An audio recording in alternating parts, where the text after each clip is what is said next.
The whine of machinery was audible as the jump drives powered down. It was the sort of irritating whine that sends a shiver down a person's back. For the experienced crew of the Dauntless, however, the whine only meant one thing. The BWS Dauntless had arrived in the Kurosawa system. There weren't many pilots in the briefing room that morning.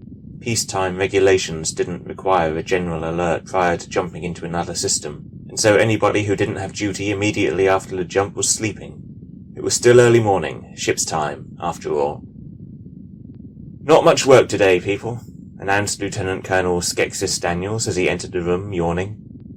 In his uniform of a Lieutenant Colonel of the Borderworld's militia, Daniel was very much the archetypal Borderworlder.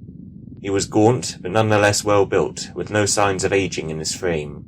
Only by looking at his face would one realize that this man had been a pilot for more than 10 years. What made Johann Daniels perhaps even more the stereotypical frontiersman was the odd mixture of his facial features. It would be difficult to describe his ethnic ancestry with much detail.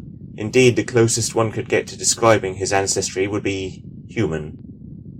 Daniel's family had been a mix of the most extremely varied ethnic groups for generations, and he himself had somewhat coppery skin, angular green eyes, short black hair, and a sharp, hawkish nose.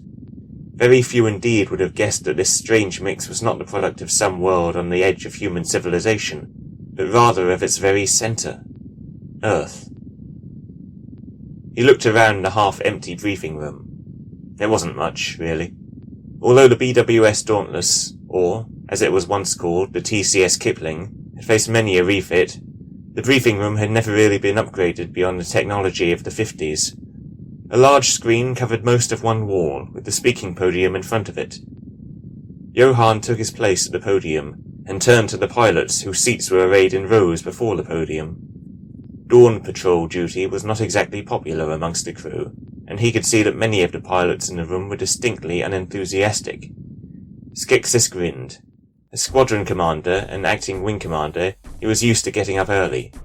He also happened to be a veteran, so he still remembered the time when pilots had duty every morning, at a much earlier hour than 0600. Hell, the rules and regs stated that all militia personnel must be awake no less than 16 hours per each 24-hour period.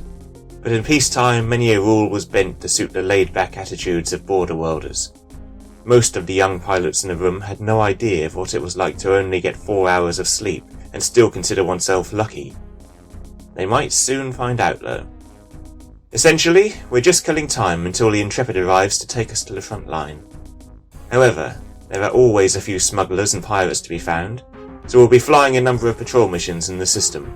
If you run into hostiles, usual rules. Give them the option to surrender. If they don't accept, you are cleared to fire, but you should try to simply disarm them by taking down turrets and such. I'm not expecting any casualties on our side, and I want hostile casualties kept to a minimum too. Is that clear? The pilots nodded their agreement. Good.